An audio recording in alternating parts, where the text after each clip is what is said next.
フローレス海で生きてきた期間で、私たちは食料の心配がない生活を手に入れました。しかし、陸での収穫は全くと言っていいほどダメでした。そんな心残りを抱えながら、次の島でやり残したことをやろうと決め、まず島を元の姿に戻し、そして保存していた食料を使い切った後、私たちは新しい旅に出発しました。今回はシーランド海にある謎の小島へ向かいます。この島は町や村から遠く離れ、住民も観光客もいません。なので僕たちは、この海の資源は、これまで挑戦してきた無人島よりも豊かだと確信しました。そんな期待を胸に、12時間のフェリー移動を経て、ようやく海沿いの小さな町に到着しました。ここからさらに、長い山道を車で走らなければなりません。ここから島へ渡るのが一番便利なのです。やっと着いたぞ。ここから私たちは、この村から船で島へ向かいます。でも島へ行く前に、まずは、この地域の状況を知る必要があります。新しい場所へ行くたびに、島に入る前に必ず調べるのは、その土地で利用できる動植物です。地元の村人によると、この地域にはイノシシがとても多くて、もっと詳しく知ってもらうために、村人は自分の狩りの方法や成果を実際に見せてくれました。みんな、この中にイノシシが1頭いるぞ。兄さんは怖くて取りに行けなかったらしい。ちょっと見に行ってみましょう。見たか？いきなり突っ込んできたぞ。恐怖を克服してこそ相手を制することができます。この大きな牙を見てください。疲れたら本当に危険です。しばらくイノシシ肉を食べていなかったので、この姿を見た瞬間、私は絶対に捕まえてやると思いました。こういう作業はかなり慣れています。まず安全な距離からロープでもう片方の足を引っ掛けます。そして反対方向にしっかり固定します。同じやり方でイノシシの口にもロープをかけて固定します。こうなるとどの方向に動いても動きづらくなります。もう私に対する脅威はありません。イノシシを捕まえる手順自体は簡単ですが、一番難しいのは恐怖心を乗り越えて勇気を出して行動することです。この大きな牙を見てください。私がイノシシを縛り終えると、村人たちはようやく家まで運べるようになりました。そしてお礼に少し肉を分けてくれました。みんな、ついにイノシシ肉が食べられるぞ。今夜はしっかり食べて飲んで、ゆっくり休みます。明日はいよいよ島へ上陸です。翌朝早く、私たちは装備を整えて出発しました。村から海へ出て、道中では大小様々な無人島が見えてきます。ここでは海岸も島も、全てが最も原始的な姿のままです。私は船長に希望を伝え、島を一つ推薦してもらいました。船長によると、その島はとても広くて、周りは澄んだ海に囲まれ、ほとんど村人が漁に来ないため、海の資源が非常に豊富だそうです。この島は本当に広くて、密林やマングローブが生い茂っています。きっとここには今まで見たことのない植物が多いでしょう。島の周りの海はとても透明で、深いところと浅いところがはっきり分かれています。私の経験からすると、この辺りには大物の魚が多いはずです。見てください。周りに島がいっぱいありますね。なので今回の撮影期間は60日にしました。たくさんの面白い内容を皆さんにお届けします。この島が私たちの第一地点です。島に上陸してすぐ新しい発見がありました。2つの廃棄された建物が目の前に現れたのです。周りは草が生い茂り、長い間放置されていたように見えます。昔この島に住もうとした人がいたみたいですね。でも何かの理由で途中で放棄されてしまったようです。多分島があまりにも遠すぎたのかもしれません。前回フローレス島で生存した時、あの手作りの魚銃が本当に役立ちました。なので今回も島に来る前に新しく作りました。ただ今回はもっと太い鉄筋と強力なゴムを使いました。島で材料を探すのはとても大変ですからね。なので島に来る前に作り終えました。以前島で潜水していた時、よくサンゴで体をこすってしまったり、寒さで震えることもありました。なので安全のために今回私たちはウェットスーツも持って、そして塩や調味料も持ってきました。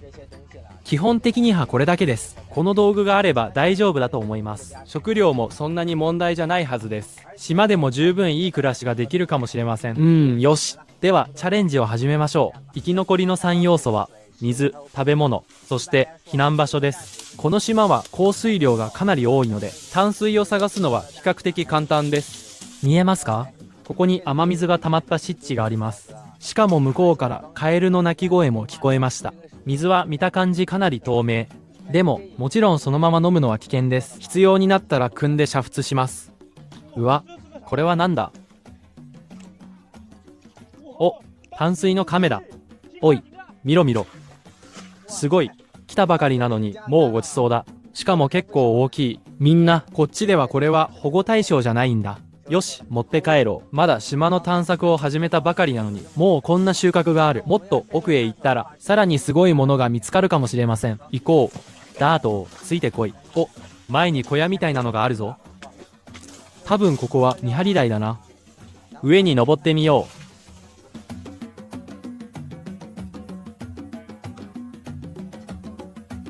ここから見ると、視界が一気に開けますね。前には大きな湿地帯があって、さらに原始のジャングルも見えます。すごい。草がたくさん生えてるぞ。ダート、見えるか？見えるよ。ここに何本もある。この植物、形がすごく特徴的だ。花の部分がまるで小さな水槽みたいで、中に液体がたくさん溜まってる。兄貴、これ淡水っぽいよ。飲める。いやいや、ダメだ。この液体は毒があるんだ。主成分は消化酵素と粘り気のある物質で、小さな虫を溶かして消化するためのものだ。じゃあやめとく。飲まない飲まない。植物から淡水を得る以外に、ジャングルの奥も水を探せます。このジャングルには水がたっぷり含まれたつる植物があるんです。木を切ると大量の水が出てきて、しかもそのまま飲める綺麗な淡水です。水分たっぷりだ。ここにすごく太いのがあるぞ。かなり水が溜まってるはずだ。割ってみよう。見えるか？節を1箇所だけ切っても水は出ない。両端を切らないと出てこないんだ。ほら、水が出てきたぞ。水の勢いは強くない。でも長い時間ずっと出てくるね。もうお腹いっぱいになるくらい飲んだよ。この島は時々スコールが降るし、ヤシの実もたくさん生えている。だから淡水については心配しなくて大丈夫だ。なので今一番大事なのは寝泊まりできるシェルター作りだ。いつも通り雨の多い島では木の上に作るのが好きだ。その方が湿気を防げるし、地面の虫からも離れられる。さらに何より木の上で寝るのはすごく新鮮な気分だ。作業量がめちゃくちゃ多い。今日中にはどう頑張っても終わらない。俺とカメラマンとダートで夜まで作業して、やっと階段一つと少しだけ骨組みを作れただけだ。時間が本当に足りなかった。階段一つと骨組み少しだけ。残りは明日にしよう。ダート、道具取ってきてくれ。夜に食べ物を探しに行きたい。この島にどれだけ資源があるのか思想と思った。そしたら予想以上だった。カメラマンと境目まで泳いだら、なんとロブスターを発見。でもその位置がすごく取りにくい場所で、腕を突っ込んでかなり時間かけて、ようやく引っ張り出せた。海の生き物は大体、動きがすごく素早いからね。捕まえるのは本当に大変だ。種類の豊富さは、まさに桁違いです。なぜそういうのかというと、見ればすぐわかります。夜になると、多くの魚がとてもおとなしくなり、ほとんどが隠れた場所で眠ります。目が良ければ、その隠れ家を見つけられます。もちろん中にはちょっと抜けて、水面近くでそのまま寝てるやつもいます。今日潜っていて一番多かったのは、この青ブダイです。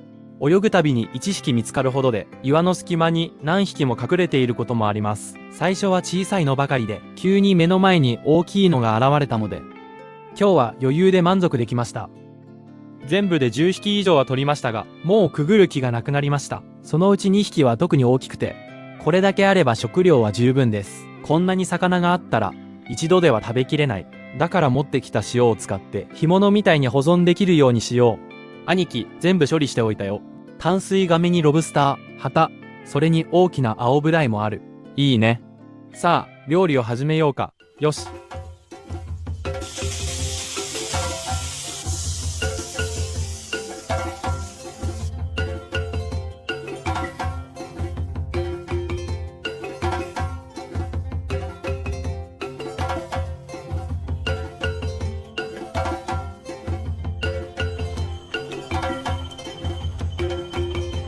ほら、ダート、箸とお椀。はい。足りなかったらどんどん追加してね。今日は肉が多いから。島で火鍋を食べるの、いつぶりだろう。めちゃくちゃいい匂い。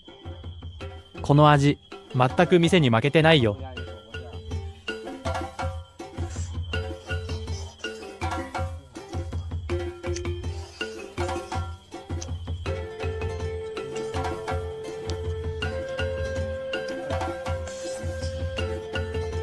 これ、なかなか煮えないな。時間が少し短いだけだよ。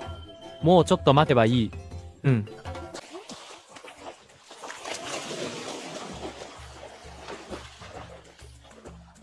このマングローブの水たまりにめちゃくちゃ大きなワニが隠れてるんだ。もし捕まえたら数日は食べ物に困らない。この水たまりの中に潜んでる。まず棒を探して尻尾を探ってみるぞ。当たった。頭の位置も分かった。よし、捕まえた。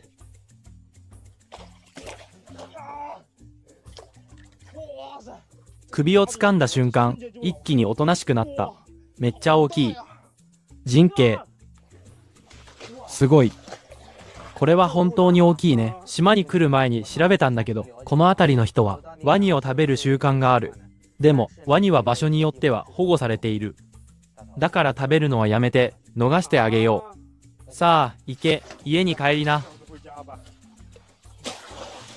この島は以前言ったワニ島と同じで、マングローブにはたくさんのワニが住んでいる。俺たちは危険を承知でここに来たのは別の目的があるから。それはある美味しい食材を探すため。マングローブの泥の中にいて、掘れば必ず出てくる貝だ。生態系は本当に豊かで、その中でも多いのがワニと、こういう泥の中に生息する貝類。過去の無人島サバイバルでも、よくマングローブでこれを掘り当てた。一度食べてからというもの、その香りと味にはまってしまった。だから、今日はダートと一緒に大量に掘っておいたんだ。これを次の2日間の食料にするためだ。まずは身と殻を全部分けて、それから持ってきた調味料で炒めれば、美味しい貝の炒め物が出来上がる。この貝はタンパク質が豊富で十分なエネルギーを与えてくれる。これを食べればここ2日くらいは食べ物の心配をせずにシェルター作りに集中できる。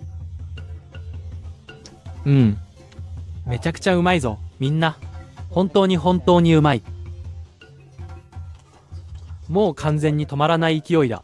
朝ごはんを食べて俺とダートーは小屋作りを始めた。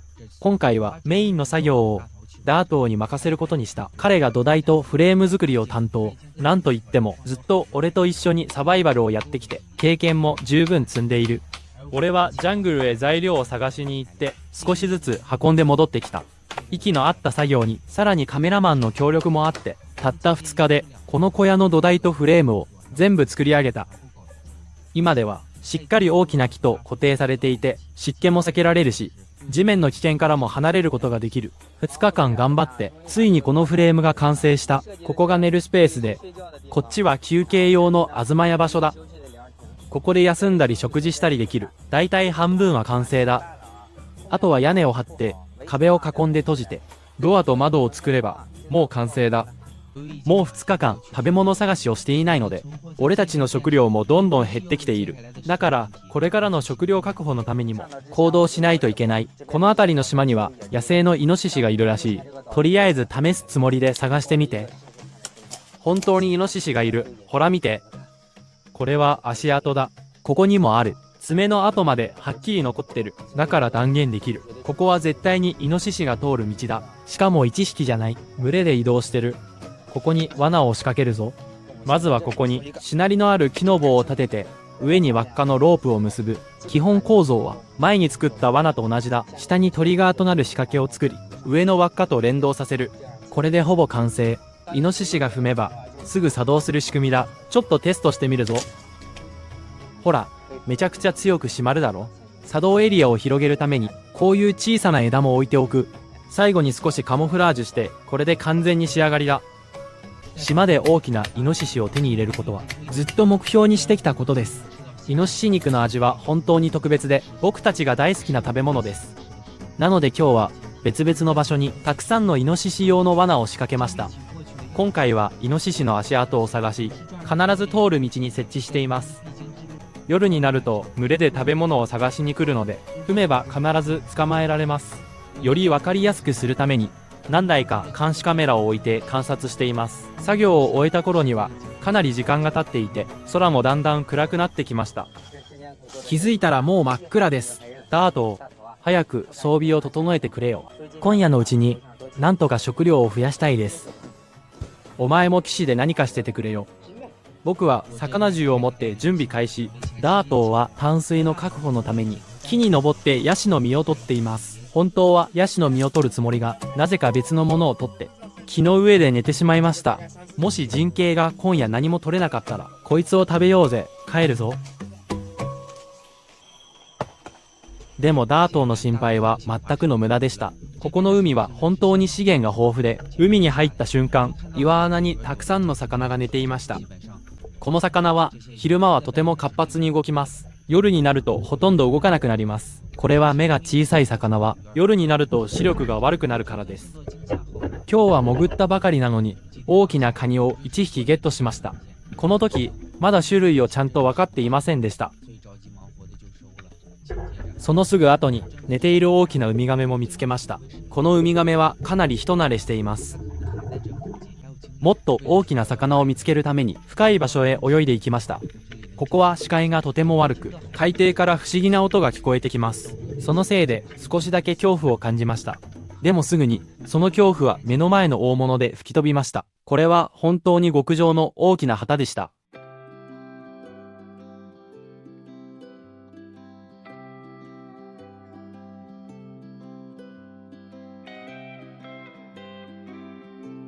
うわ、めちゃくちゃ大きいグループだ。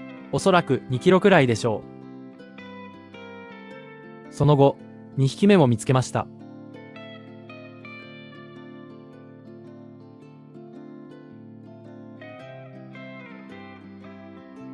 またしても大きな旗を仕留めました。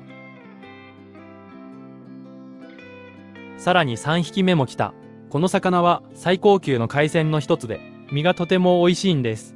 一気に3匹も取れたので、本当に嬉しくてたまりませんでした。でも次の瞬間、喜びは一気に消えました。とても珍しい大物を見つけたのですが、その時は緊張しすぎて、森が頭に当たりませんでした。そのせいで、魚はすぐに逃げてしまいました。一度逃げられると、ほぼ追いつけません。こうして2時間のナイトダイビングで、たくさんの魚を収穫できました。みんな、今日の収穫は本当に種類が豊富ですよ。いろんな魚がいて、その中でも青い魚が6匹、白が4匹、黒が2匹、そして大きな旗が2匹もあります。残りは大したことないです。小魚が3匹と、ホタテ貝、それからカニもいます。よし、これから食事時間だ。これだけあれば数日は食べ物に困らなさそうです。もう10匹以上ストックがありますからね。でも潜って、魚を処理して、この一連の作業、本当に体力を使います。もう夜12時過ぎなのに、まだご飯も食べていません。今日はこの2匹の旗を食べましょう。それからホタテも一つ。さっきのカニをよく見たんですが、どうも食べられなさそうで、なので海に戻してあげました。魚もこんなにあるし、まあいいでしょう。どうせあのカニは美味しくないですし。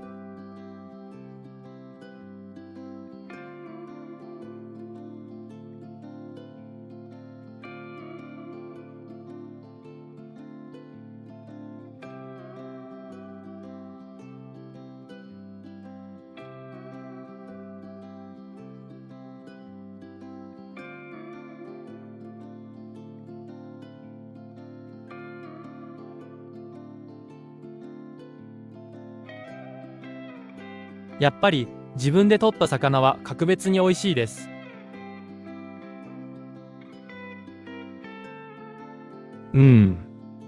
香りが最高。お店の料理に全然負けていません。ねえ、ダート、なんで夜食を拾ってこなかったの？あ、そうだ、すっかり忘れてた。明日はもっと拾ってこないと、これからはちゃんと計画しなくちゃ。この島で材料を探すのはかなり難しいと思うよ、兄貴。あそこにあるだろ？放置されたボロカが2つ。あれを片付けて済めばよくない？わざわざ苦労して作る必要ある？それじゃあ、このチャレンジの意味がないだろ？そう言われると、確かにそうだな。木の上に豪華なシェルターを作るために、あらかじめたくさんの魚を捕まえて保存しておきました。これで作業に集中することができます。ダートーは、村で大量のニッパヤシの葉を切り出し、それを編んで屋根材にする準備をしています。雨を防ぐ瓦のような素材です。この技術はそれほど難しくなく、細い竹紐で葉をつないでいくだけ、とてもシンプルです。シェルターの大きさに合わせて自由に調整できます。僕はというと、ツリーハウスの基礎設備作りに取り掛かっていました。例えば、食事用のテーブル、そして玄関の扉などです。これらが完成すれば、僕とダートーで屋根材の取り付けができます。すると、ツリーハウスは雨よけだけでなく、通気性もとても良くなります。ついにツリーハウスが完成しました。雨や外敵からもしっかり守れます。あとはベッドだけですね。でもよく考えたら、干し草を敷けば十分寝られそうです。食事場所もなかなか良い感じです。想像してみてください。将来、この小さなテーブルで自分たちで手に入れた食材を食べるんですよ。それだけで幸せな気分になりませんか？ここに座ったらお腹が空いてきました。とりあえず数日前に保存した漬け魚を食べよう。この塩魚本当に美味しい。早く食べて、食べ終わったら何日も仕掛けてあるイノシシの罠を見に行こう。この島には広大な原始雨林があり、生態系はとても複雑で様々な動植物を見ることができます。私たちはイノシシの足跡を発見しました。そこで密林に罠を仕掛けました。それから日数が経っています。罠を見に行こうとした時、突然思わぬ客に注意を奪われました。ヤシの木から降りてくる大きなトカゲです。草むらに逃げようとした瞬間、僕は尻尾をつかみました。こいつはかなり怒っていて、大きな口を開けて威嚇してきます。でも、慣れているので、すぐに押さえつけました。本当に凶暴なやつです。見てください。この口と爪、人形、イノシシの罠を見に行くんじゃ。これ太ってるし、ちょうどいいんじゃない？逃げた。早く罠を見に行けよ。じゃあ、お前は戻れ。俺はイノシシ見てくる。イノシシの罠はこの先のはずだ。見て。これ、何かが踏んだ跡があるぞ。この作動装置、全部落ちてるじゃん。でもこの棒が引っかかって作動しなかったんだな。他の罠も見に行こう。ダートーは、イノシシが簡単に捕まると思っていたが、現実は全くの逆でした。仕掛けた罠の多くがほとんど反応していません。可能性は、島にはそもそもイノシシがそんなに多くないのかも。今、僕たちは島のジャングルの中にいる。飲める水がを見つけただけでなく、もう一つ使える植物も見つけた。それがヤシ科のニッパヤシだ。外見はパイナップルのような球状の果実。中の芯はとても美味しい。この植物はパプアの沿岸地域ではよく見られる。以前調べたことがあるから一目で分かったんだ。一つの果実の重さはだいたい5から 10kg までくらい。運ぶのがかなり大変だ。だから俺とダートーはあまり取らなかった。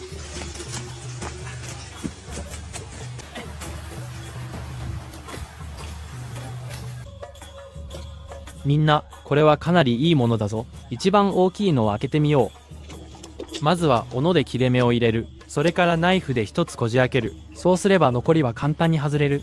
僕たちが食べるのはこの果て角の中心だ。中には白い果肉が詰まっている。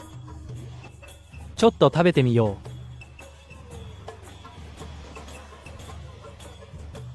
う。ほんのり甘みがある。食感は栗みたいで、噛めば噛むほど香ばしい。俺も一つ食べる。食べればいいよ。こんなにあるんだから、誰も取り合わないって。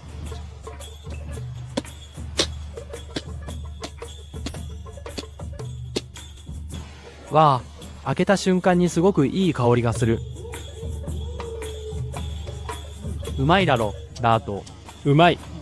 少し何か食べて腹ごしらえしよう。水ヤシの果肉はお腹を満たすだけでなく、腹持ちもいいし、ビタミン補給にもなる。今夜は少しマングローブ林を歩き回って、夜食になりそうなものが見つかるか探してみる。ちょうど今は引き潮で、カニが見つかるはずだ。ここは本当にワニが多いんだよ。入るたびに必ず見つかる。ほら、ここにも1匹いる。見た感じだと1メートルくらい。多くの人が、ダートーはワニを捕まえる勇気がない。なんて言うけど、侮辱だよ本当に。今日はそれを証明してやる。まずは尻尾を掴んで。ほら、逃げようとしてる。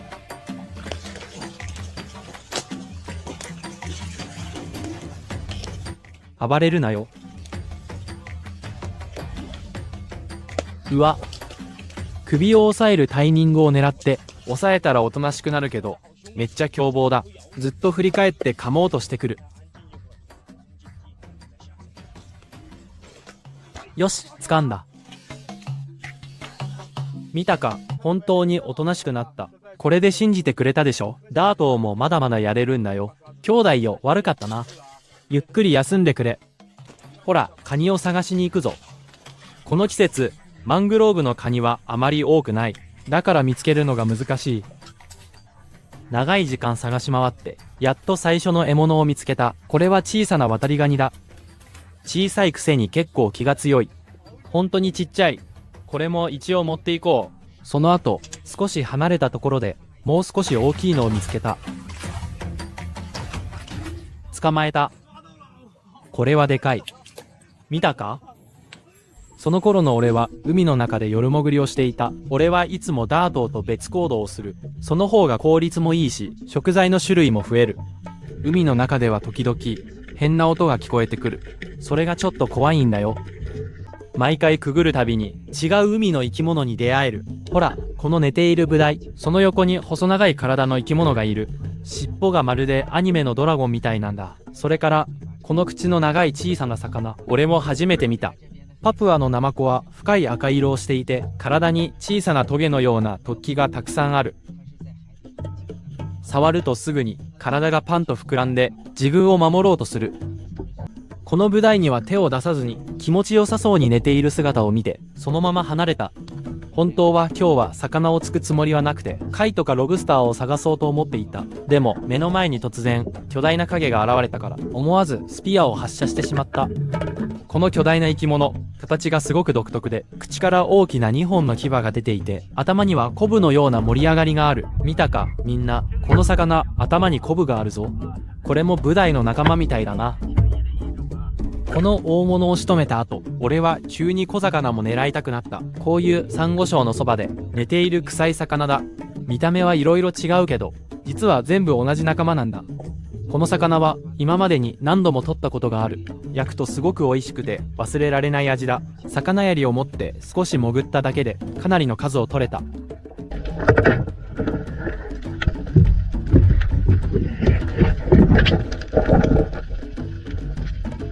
その後すぐに海底でホタテに似た貝を見つけた。大きく口を開けてしっかり身が詰まっている。それを持って上がろうと思ったけど、冷たい海水でまた気が変わった。もう少し大きなブダイを突こう。じゃないと毎日冷たい海で食材探しをするのは本当にきつい。だからこれからの2日間を少しでも楽にするために海の中でさらに粘ることにした。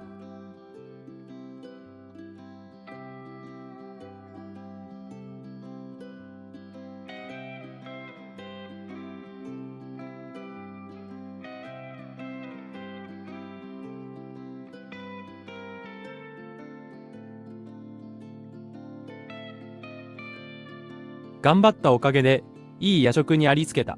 食材のストックも増えたし、俺たちの保存食はどんどん充実してきた。でも最近は天気が悪くて干し魚が全然乾かない。明日は何とか対策を考えないとな。このままだと腐りそうで怖い。恐怖と思ったんだが、島を移動して新しい場所に来ても食べるものは変わらないんだ。結局どこも海鮮ばっかりだ。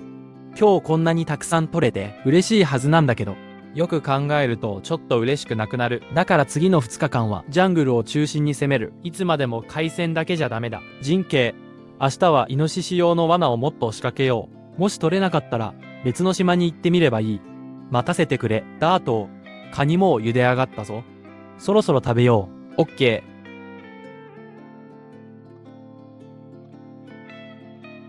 ー。さあ、いただきます。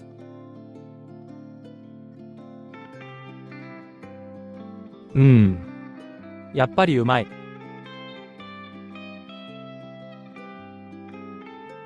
多くの種類の食料を手に入れるために、僕たちは本当にたくさん努力してきました。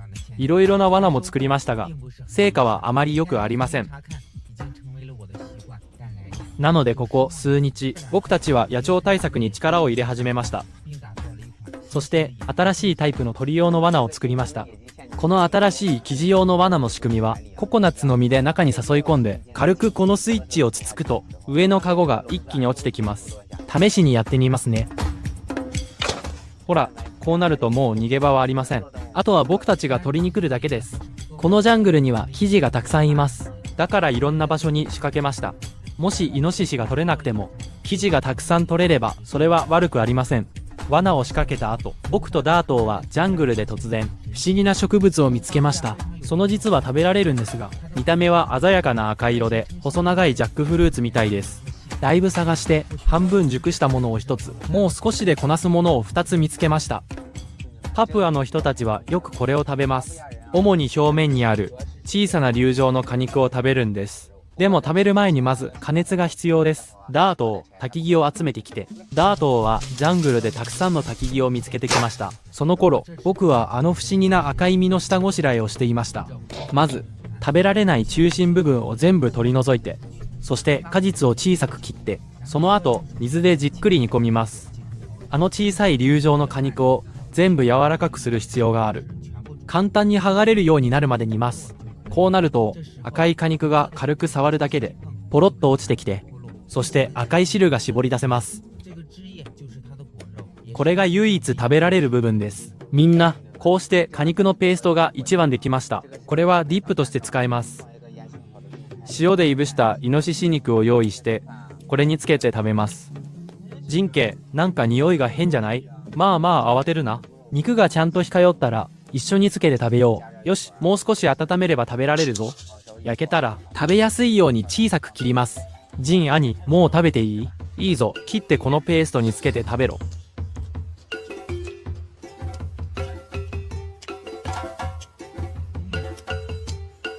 おう、この味は独特だ。甘くもないし酸っぱくもない。ほんの少し苦味がある。見た目はケチャップみたいなのに。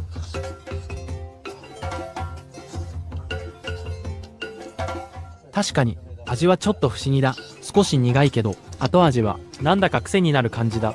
新鮮な果肉ペーストと一緒で、この燻製のイノシシ肉は全部食べきりました。気づけばもう1日の半分が過ぎています。そろそろ夜ご飯の準備を始めないといけません。まだ腹減ってるんだ。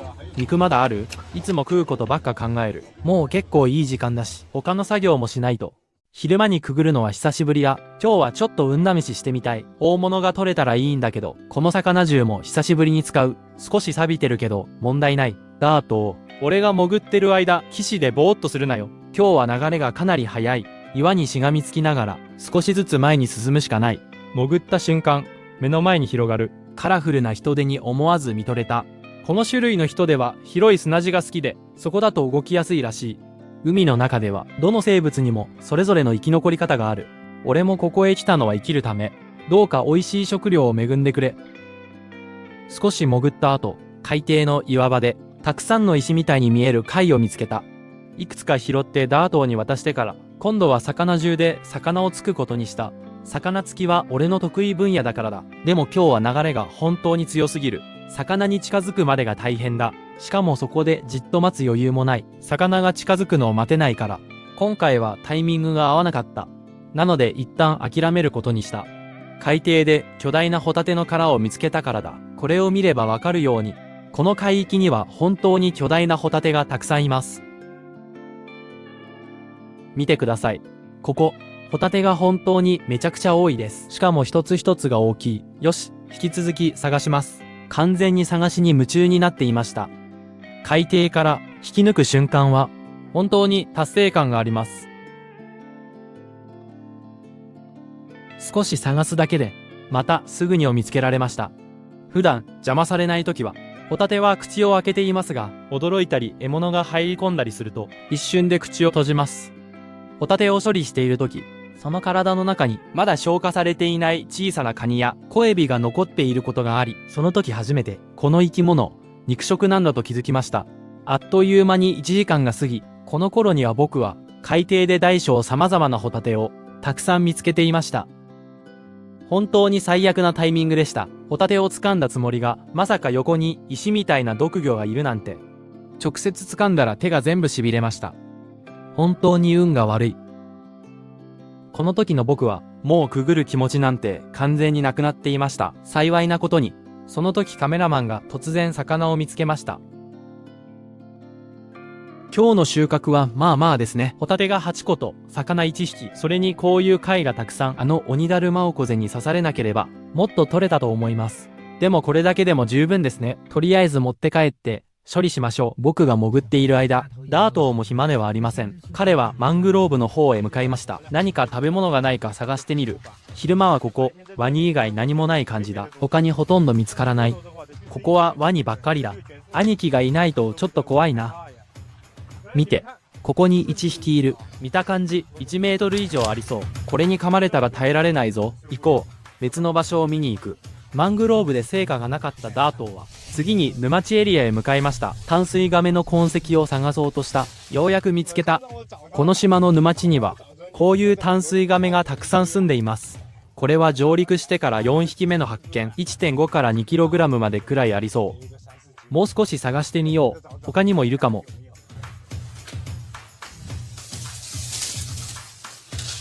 お、また1匹いる。今度はちっちゃいやつだ。比べたら半分くらいだ。みんな、大きいのは確保したし、この小さいのは離してあげよう。大きくなったらまた会おう。こうして僕とダートーの分担作業で、今日の夕飯の材料が揃いました。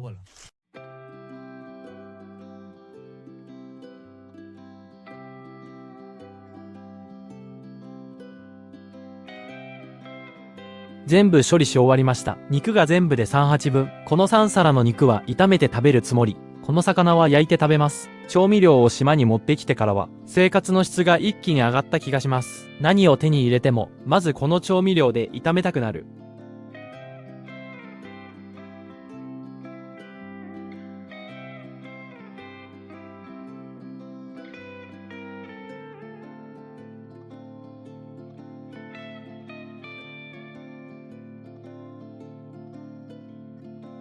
みんな、今日のご飯は悪くない。燻製のイノシシ肉、淡水亀とホタテの炒め物、それに焼き魚。今日はたくさん食べなきゃ。じゃないと、この怪我した手に申し訳ない。俺もだよ。今日亀探してた時なんて、ほぼ噛まれかけたんだから、お前も多めに食え。ウミガメ肉全部と、俺はポークチョップ行くわ。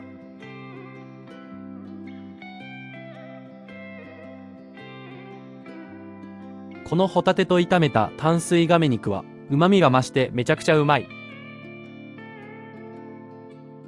あれ、気づいたらもうなくなってる。もう一口。ちょっと控えろよ。このイノシシ肉、今日で最高なんだから。じゃあお前食うなよ。全部俺にくれ。勝手なこと言うな。俺の分は食べる気ないくせに、冗談だよ。俺もこのウミガメ肉食べてみよ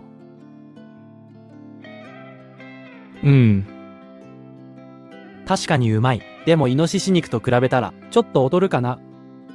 みんな、この島のイノシシって本当に賢いんだよ。島に来てこんなに経つのに、1頭しか取れない。ここに来たら毎日イノシシ肉が食えると思ってた。でも想像と現実は全然違った。ただ海の資源は思っていた以上に豊富で、そのおかげで生活もそこまで苦しくなかった。早く食べよう。冷めちゃうからだ。このホタテと亀の炒め物。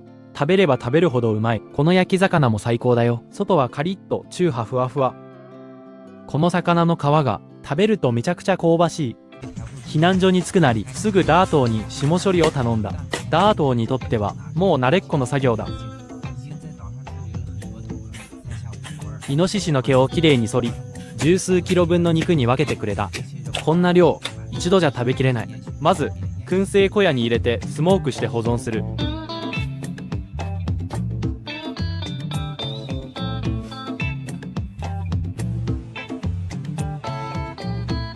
ダートーがイノシシを処理している間、俺はジャングルに行って野鳥用の罠を見に行った。どの罠も作動していたんだが、中には何も入っていない。島で生きるってこういうことは普通に起きるんだよ。やったことが全て期待通りに行くわけじゃない。だから罠を見た後、俺は木に登ってココナッツを大量に取った。そのココナッツ水でイノシシ肉を煮て食べて、嫌なことは全部忘れることにした。あ、疲れた。ダートー。肉を少し持ってきてくれ。ココナッツ水で肉スープでも作ろうぜ。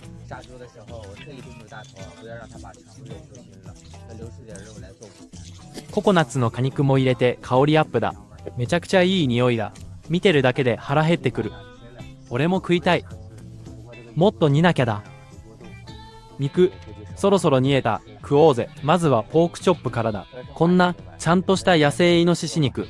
初めて食べるんだよ。匂いがちょっと獣臭い気がする。それぐらい普通だろ。うまい。確かに悪くない。濃厚なココナッツの香りがする。でも、この前の小さいイノシシの方がうまかった。燻製にすれば、この匂いもなくなるだろう。この煮込み肉は、俺とダートーで1日分ある。それにまだまだ大量に肉が残ってる。だからこれから他の作業に時間を使えるんだ。例えば木の下に料理したり食事できる場所、つまりキッチンを作るとか。今は時間があるし、島での生活を少しでも快適にできるならやるべきだよ。たった2日もしないうちにこのミニキッチンに手すりとかまどを作った。ちゃんと整備すれば料理だけじゃなく物資の収納にも使える。例えば取ってきたココナッツや拾ったココナッツ、乾いた焚き木とか。やっぱり快適に生活できなきゃ長期チャレンジなんて無理だからな。だから快適なシェルターとキッチンはもう島生活の標準装備になってきた。ちょっと家っぽくないか？これからは料理も食事ももっと快適にできるようになる。今後はツリーハウスで食べたければツリーハウスで、下で食べたければ下で食べればいい。食料の保存ができるって本当にありがたい。ほら、ダート。野生イノシシの燻製。どんな感じか見てみよう。もう20時間以上はいぶしてるから、そろそろできてるはずだ。ほら、ダートを力貸してくれ。この色見てみろよ。もうそのまま食べられそうだ。ダートを取り出してみてくれ。兄弟たち、見ろよ、この色。めちゃくちゃ綺麗じゃないか？すごく赤くてツヤがある。これは燻製成功と言っていいだろう。ほら、ダートを全部片付けといてくれ。まだ食べないぞ。イノシシ肉ばっかりだとさすがに飽きるしな。だから最近夜潜りしてないし。でも俺が潜ってる間に盗み食いすんなよ。心配すんなよ。俺が何者か知ってるだろう。やがて夜になり、水中狩りに最適な時間が訪れた。俺は夜潜りを開始した。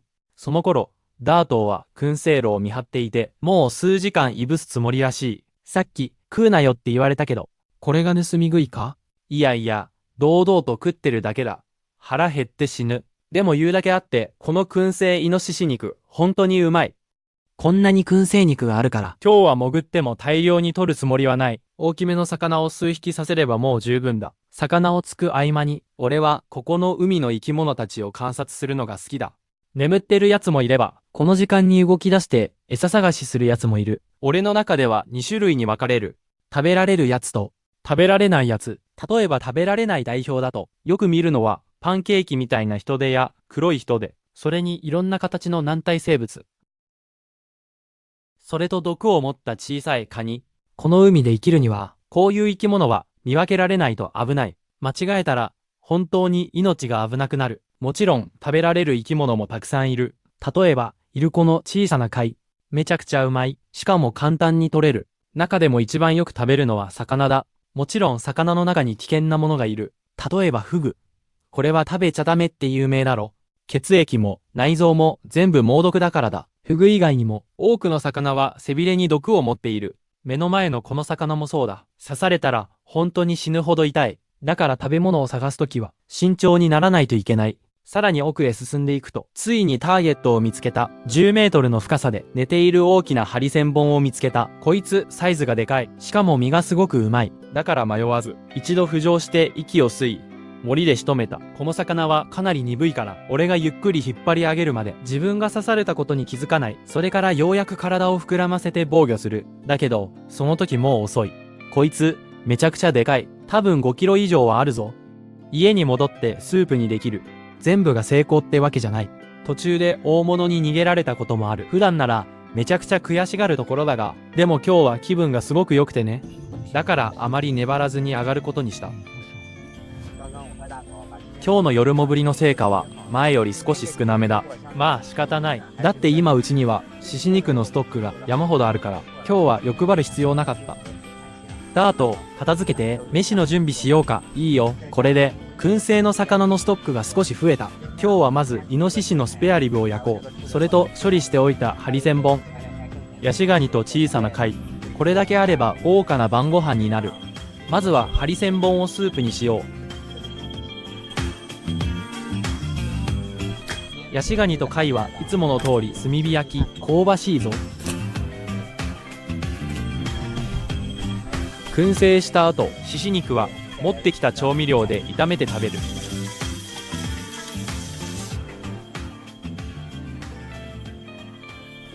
兄弟たち、評価してくれ。今日のこの晩飯、この無人島生活でどれくらいの順位？かなり豪華だよな。陸で走るイノ、ヤシガニ、ハリセンボンまでいて、炒め物、焼き物、スープまで全部ある。じゃあ陣慶、早速食おうぜ。味見しないと評価できない。よし、食べよう。俺、この獅子肉ずっと我慢してたんだよ。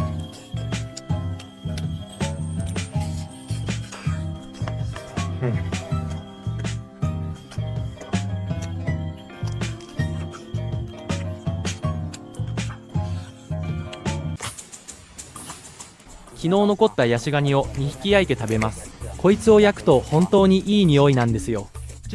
ここ数日ジャングルで巨大なヤシガニをいくつか手に入れました。ココナッツの香りが混ざったカニ肉は島ではいくら食べても飽きません。特に大きな尻尾の部分は毎回ダートーが夢中になって食べています。本当に美味しい。カニ味噌を食べてるみたいです。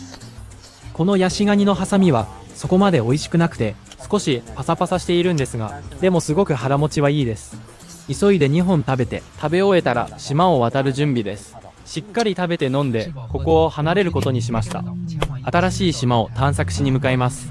この移動はとても危険ですが、もし成功すれば僕たちの生活はかなり良くなるかもしれません。ヤシガニもあと1匹だけ島渡りの時に持っていくことにしました。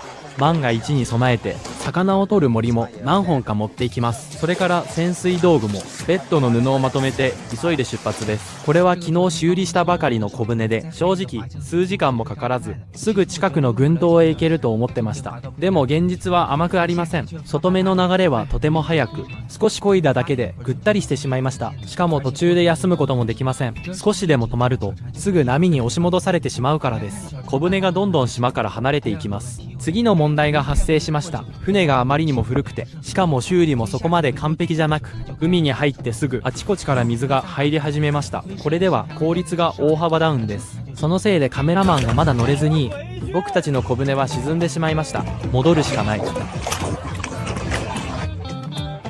仕方ないな。準備が足りなかったです。だから今回の航海は失敗しました。幸い、水の流れは島の方へ向かっていて、しかも木の船なので完全には沈みません。大した力も使わず、潜水エリアまで押して戻れました。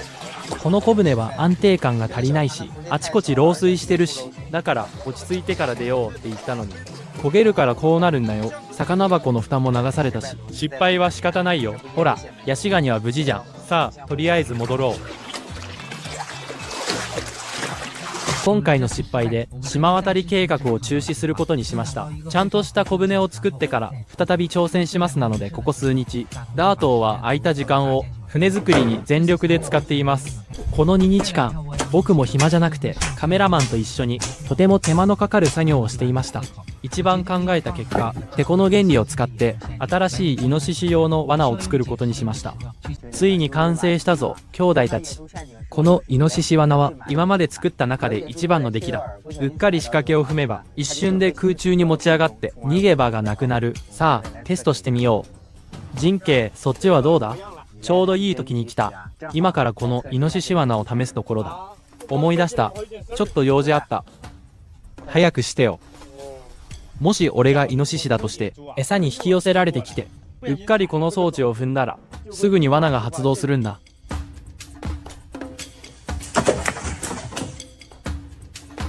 あ、みんな見たか？ダートーは80キロ以上あるのにそれでも釣り上げられたぞ。もしイノシシだったら吹っ飛ぶ。逃げ場なんてないよ。陣形早く下ろしてくれ。目が回ってきたよ。ダートー、もう夕方だし、俺は村の方へ食べ物探しに行く。お前も家でサボるなよ。もうすぐ暗くなるで。俺たちの夕飯はまだ何もない。だから海へ行ってみることにした。暗くなる前に海鮮が取れればいいが、潜ってすぐに巨大なホタテ貝を見つけたんだ。しかもあまり深くない場所にあって、あまり力もいらずに引き抜けた。今日は運がいいぞ。さらに探してみよう。ここで一番取りやすいのはホタテ貝だ。目さえ慣れれば海藻や岩の間に隠れているのが見える。それにこの海は栄養が豊富だから、潜ってすぐにまたいくつもホタテを見つけた。まだ満足できないだから、もっとたくさんの海鮮を取りたいんだ。でも森がないから、ホタテ以外に取れるのは貝かカニ、もしくはロブスターくらいだ。今日は水中の視界が良くないし、流れもかなり速い。だから探すのが本当に難しい。泳いでいたらロブスターを見つけたんだ。つまりこの辺りにはかなりの数がいる。そう思っていたところで、カメラマンが突然1匹見つけた。岩の穴の奥に隠れていた。簡単に撮れると思って少し撮影していたら、急に奥へ引っ込んでしまって、姿が消えた。そのすぐ後に2匹目を発見した。今度は撮影せずに、すぐにヒゲを掴んだんだけど、力いっぱい振りほどかれて、別の穴から逃げ出した。そこはちょうど深みに繋がっていて、一気に深上へ逃げていった。水中の視界は最悪で、岩もない場所だから、見ているだけで追えなかった。目の前で逃げられたんだ。あのロブスター逃げ足が速い。しかもでかい。2から3までキロはある感じだった。あっという間に見えなくなった。2匹も逃がしてしまって、落ち込んでいたところに、また1匹、目の前に現れた。隠れていた場所は逃げ道が少なくて、すぐに捕まえることができた。は続くときは続くもので、このロブスターを捕まえた後、すぐ横で大きなホタテも見つけた。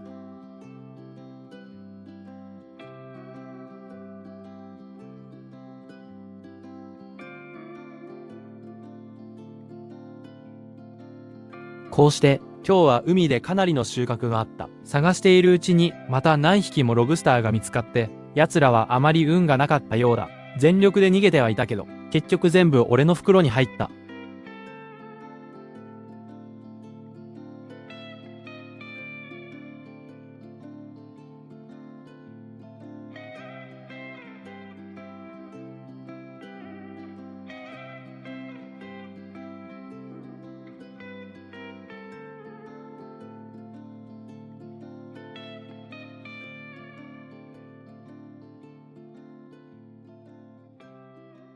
今日は収穫は少ないけど、ロブスターとホタテだけだ。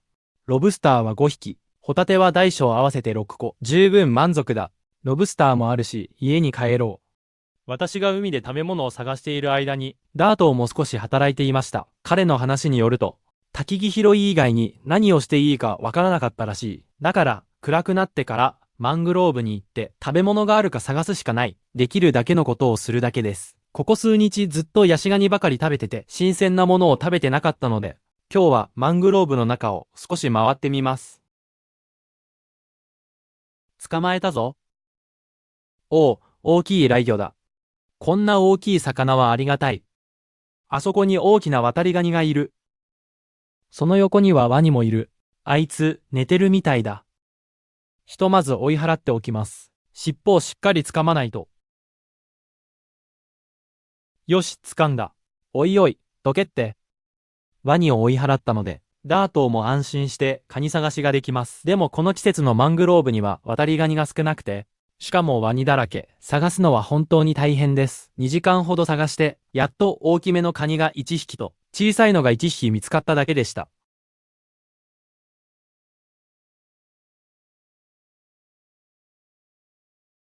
やっとロブスターが食べられる。ロブスターを食べたのは、上陸した初日以来で、もうかなり前のことです。その時は、1匹しかなかったけど、今日はたくさんあります。本当に贅沢です。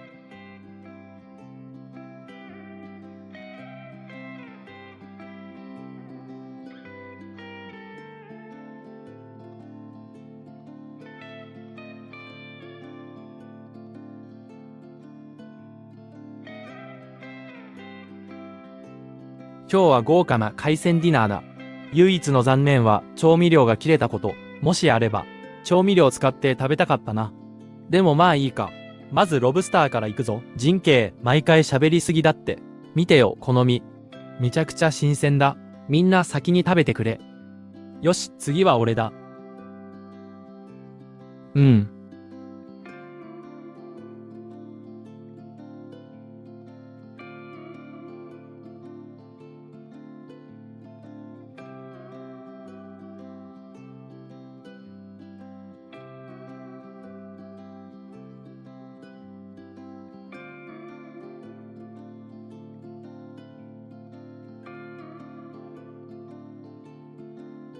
カニを食べるのも久しぶりだ。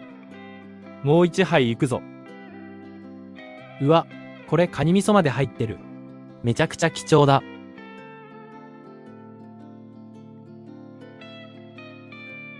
俺も味見してみよう。うますぎる。ダート、急に思ったんだけど、この島に来て、こんなに資源が豊富なら、別の島に渡る必要ある？お前って本当ブレるよな。行くっていうのもお前、行かないっていうのもお前。確かに、今の島の環境は悪くないけど、でもお前が乗ってたあの船、完全に手漕ぎだろ。昨日の失敗を見たら、手漕ぎだけで渡るのは、ちょっときつい気がする。じゃあどうするんだよ。明日もう一回試そうぜ。それでも無理なら諦めよう。じゃあ、俺はもう行かない。俺はここでおとなしくしてるよ。お前、俺なしでやっていけるの？なんだよ、その言い方、見下してるだろ。俺一人でも、この島で生きていけると思う？俺だって多少はやれると思うんだけど。今日のロブスター、めちゃくちゃ太ってるぞ。おい、早くこっち来て一緒に食べろよ。ここでサバイバルしている僕たちは、サボらなければ、食料には困らない。逃げられると困るので、やっぱり処理しておくことにした。燻製にすれば安全だ。イノシシの処理に関しては、ダートーはもう慣れたものだ。あっという間に毛を剃って何十キロもの肉を切り分けた。それらを燻製小屋に入れて、いぶしておけば、長期保存できて、いつでも食べられる。ダートーがイノシシを処理している間、俺も暇じゃなくて、森の中から、たくさんの古いココナッツと若いココナッツを見つけてきた。肉だけじゃなくて、ダートーは内臓もきれいに処理した。この内臓は炭火で焼けば、絶対うまいに決まってる。豚肉とは少し違うけど、なんか豚レバー食べたくなる味な。ちょっと癖はあるけど、これは絶対うまいぞ。本当にうまい。ほら、肉がこんなにほぐれる。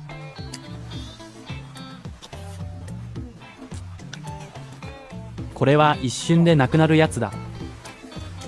肉を食べてエネルギー補給した後は、次の作業に取り掛からないといけない。数日前、ダートーが小さな船を作ったので、性能を試しに漕ぎ出してみることにした。使ってみると意外といい感じで、すぐ島の反対側まで着いた。ここはまだ探検していない場所だ。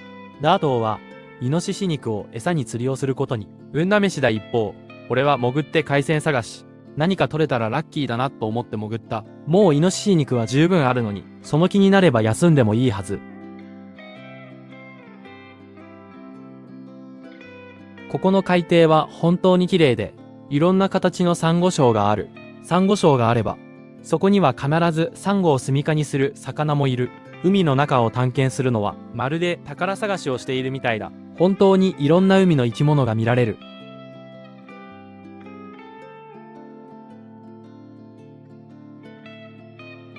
いろんな魚が目の前を泳いでいった。さらによく見ると、岩の隙間で休んでいる大きな旗や、海底にじっとして動かない A なんかもいる。この時の俺は、魚やりが欲しくてたまらなかった。全部刺して持って帰って焼いて食いたいくらいだ。幸いこの後でロブスターが現れました。ようやく自分の出番が来ました。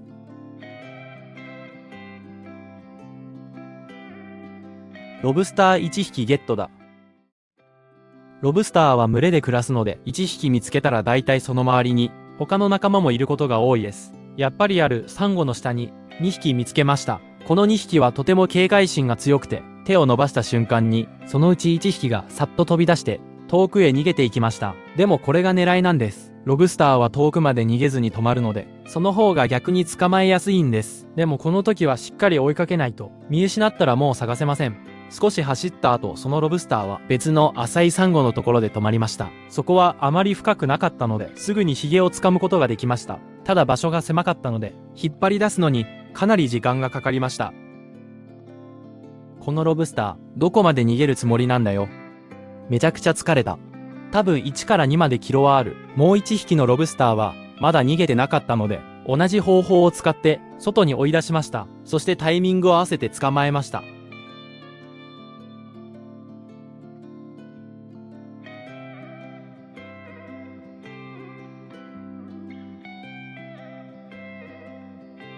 小さいやつだ。結構遠くまで逃げた。数匹ロブスターを捕まえた後、サンゴ礁の下で眠っている猫ザメを見つけました。このサメは昼間は隠れていて、夜になると食べ物を探しに出てきます。まさか猫ザメを見つけるとは、多分一番ドジなサメだよ。鋭い歯もないし、体も細長い。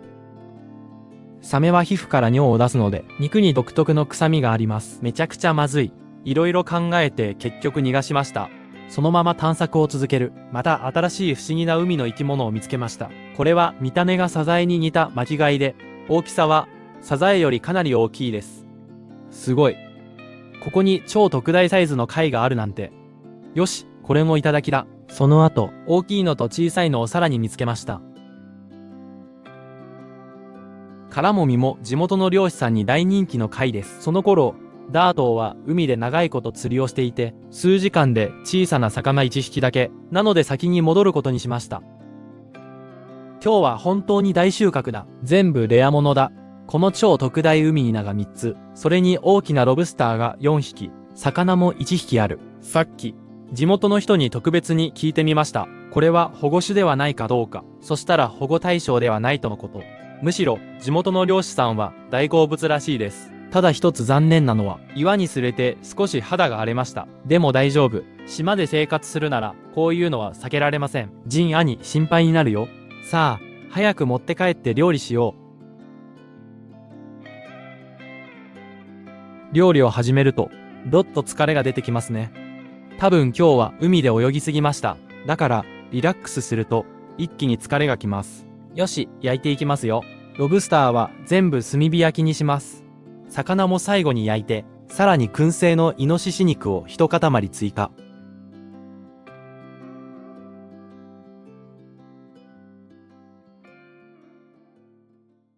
本当にありがとう。君がいなかったら、今日はイノシシ肉だけだったよ。君は魚。俺は貝を食べるよ。この肉は引っ張るだけですぐ取れる。全部食べられる。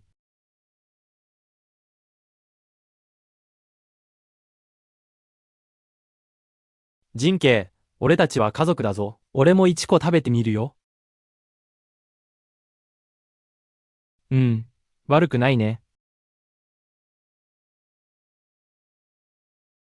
この味は、普通のサザエとはあまり変わらない気がする。見た目もいいし、この感じ好きだ。違う食材を食べていろんな味を楽しむのがいい。じゃあ、ロブスターも行ってみよう。身がめちゃくちゃ多い。よし、食べてみる。大きいやつ全部お前にあげたから。じゃあ、俺はイノシシ肉にする。やっぱりお前にはかなわない。早く食べろよ。じゃないとなくなるぞ。うわ、本当にいい匂いだ。みんな見てくれよ。今日手に入れたこの大物どうだ？見たことあるか？多分10から15までキロくらいあるぞ。本当にめちゃくちゃ重い。さっき、ジャングルの罠を全部見回ってきたけど、今日は何もかかってなかった。不思議なことに、シンプルな罠ほど成果がいいんだよ。苦労して作った複雑な罠は、全然反応なし。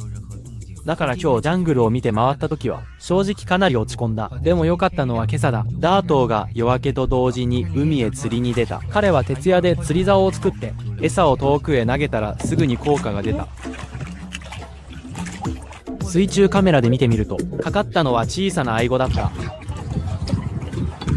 入れた瞬間に釣れたぞ。小さいアイゴだ。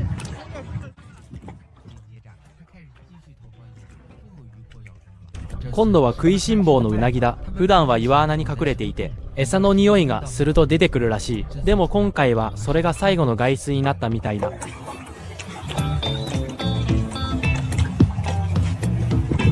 うわ、すげえ。ウナギだよ、ウナギ。まさかウナギまで釣れるとは思わなかった。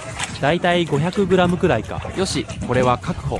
餌を投げたらすぐに魚が食べに来るんだけど、賢い魚もいて、浅くつつくだけでかからないやつもいるし、逆に丸飲みしてくるやつもいる。その間、ダートーはもう十分な食料を確保した。言ったのは潜りポイントだから、釣れるのは小魚ばかりだった。まあそれでも悪くない。少なくとも今朝、空腹のまま我慢することはなかった。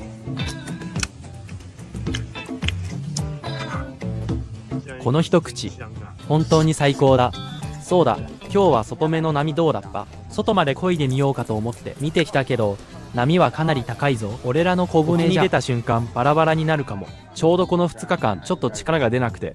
多分食べ物が偏ってるせいだ。後で何か改善してみるよ。そうだな。美味しい朝飯を食べ終わったところで、俺たちの楽しい1日がついに始まる。力が出ないってことは、やっぱビタミン不足だ。これはジャングルを探索すれば解決できる。補給できるものが意外とたくさんあるんだ。例えばこんな小さな野生バナナとか、こういう果実は食べられる。水分もたっぷりだし、さらに必要な栄養も補給できる。ちゃんと繊維質だ。甘くてシャキシャキしてる。ちょっとサトウキビみたいだ。ジャングルって本当に不思議だよ。島のジャングルには不思議な植物がたくさん生えている。今回のサバイバルにとってそれらは本当に重要な存在だ。この流水が出るつる植物は中に大量の淡水を蓄えている。水分を補給しながら体に必要な栄養も取れる。それ以外不思議な小動物もたくさんいる。ムササビのような動物もいるし、ぴょんぴょん跳ね回る小さな有袋類も見かける。現地の人たちはよく食べるらしいが、俺たちはあまり手を出したくない。俺がジャングルに行っている間、ダートーは家で作業していた。ずっと焼き物ばかりじゃ体に良くないし、だからダートーは集めておいたココナッツの果肉を全部取り出して、それを使ってココナッツオイルを作ることにした。これがあれば島でも炒め物ができる。海で取った海鮮もジャングルで見つけた食材も全部これで料理できる。そうすれば食事の質も上がるし、生活も少しずつ良くなる。だけどココナッツオイル作りは簡単じゃない。かなり時間をかけないといけないし、できる量もほんの少しだ。めちゃくちゃ良い匂いだ。濃厚なココナッツの香りがすごい。これだけあれば2回分の料理はできる。そうこうしているうちにだんだん日が暮れてきた。また刺激的な夜の狩りの時間だ。気づけばもう真っ暗だ。夜の狩りの時間がやってきた。今日はまた野犬を探しに行きたいけど、手ぶらで行くわけにはいかない。だから時間があるうちに弓式の魚用スピアを作った。材料は木の棒と古い針金、釣り糸、それから持ってきたゴム。威力はかなりのものだ。ゴムを思い切り引けばそのまま飛ばせる。2メートル先の大きな魚でも余裕で当たる。ほら、威力すごいでしょ。よし、装備を持って狩りに行ってみよう。今日は水中の視界があまり良くなかったので、撮影はほとんど一人称視点にした。その方がぼやけて見えにくくない。夜になると大量の海鮮を手に入れやすい時間になる。魚は寝ているかじっと休んでいるから、このタイミングで奇襲すればほぼ確実に獲物が手に入る。今回はより美味しそうな魚だけを狙って捕まえることにした。この種類は刺身でも焼いても最高級だ。2から3までキログラムの旗を1匹取った直後に、なんと続けてもう1匹ゲット。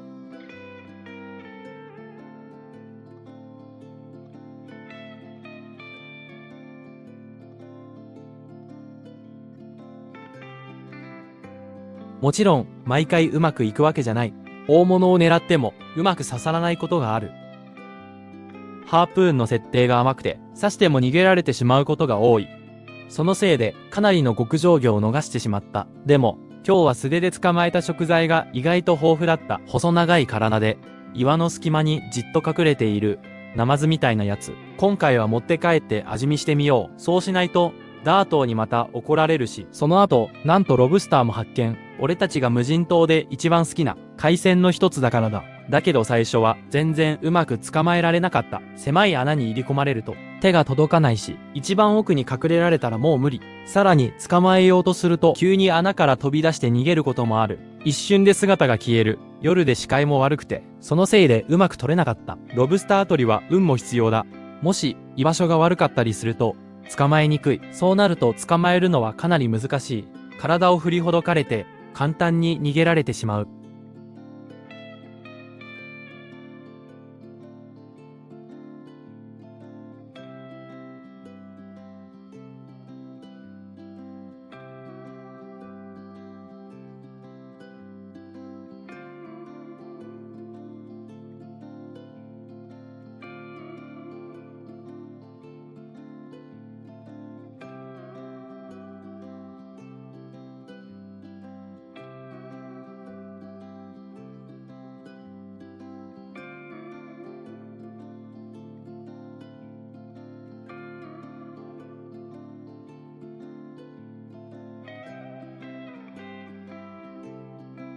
ロブスターを数匹取った後、寝ていた大きな青ブダイも仕留めた。そして最後になんと超大物を発見。洞窟の中で休んでいた巨大なナマズのような魚だ。こいつを引きずり出すために俺とカメラマンが交代で挑戦。ついに仕留めることに成功。こうして今夜は本当に素晴らしい収穫になった。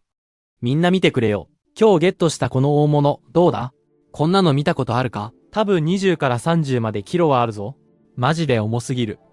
これはナマズみたいな魚で、こっちの小さいやつはその近い種類だ。でも体型は全然違う。1匹は超太っちょで、もう1匹はすごく細い。見た目は全然違っても、ヒレや尻尾の形はよく似ている。しかも、皮がめちゃくちゃザラザラで、包丁でも研げそうなくらい。この大きな歯を見ろよ。噛まれたら絶対やばい。ここパプアでは保護対象じゃないから、今日は味見してみようと思う。量が多すぎるし、一度では食べきれないから、とりあえず一部だけ調理しよう。ダート、嬉しそうに魚をさばいてくれた。魚の一部は燻製にして保存して、残りはそのまま晩ご飯として料理することにした。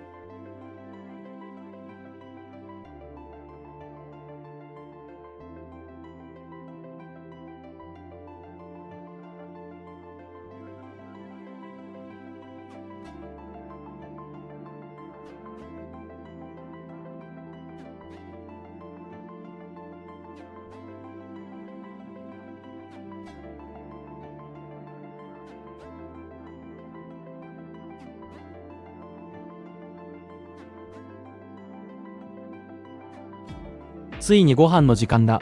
これは夕食なのか夜食なのかもうわからない。兄貴もういいから、早く食べようぜ。じゃあまずこのナマズっぽいやつを食べてみる。俺、今まで一回も食べたことないのに味見もさせてくれなかった。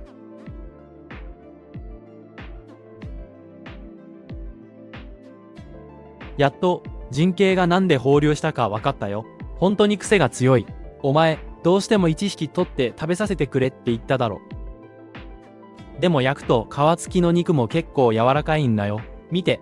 ほらこの肉、真っ白で綺麗だろ。これでだいぶ良くなった。この魚を炒めると本当に美味しい。まるでフライドチキンを食べてるみたいだ。俺も一口いく。本当はこいつ食べるつもりなかったんだけど、水の中で挟まれちゃって、それで捕まえてきたんだよ。このハサミの中、意外と肉がたっぷりあるんだよ。夜食みたいな味のフライドチキン。今のところ、この島はほぼ全部陸も海も探索し終わったよ。だから明日は、絶対にこの小舟を仕上げて、それから別の島を見に行こうと思う。今回のチャレンジにもっと面白い展開をつけるためにな。いいね。よし、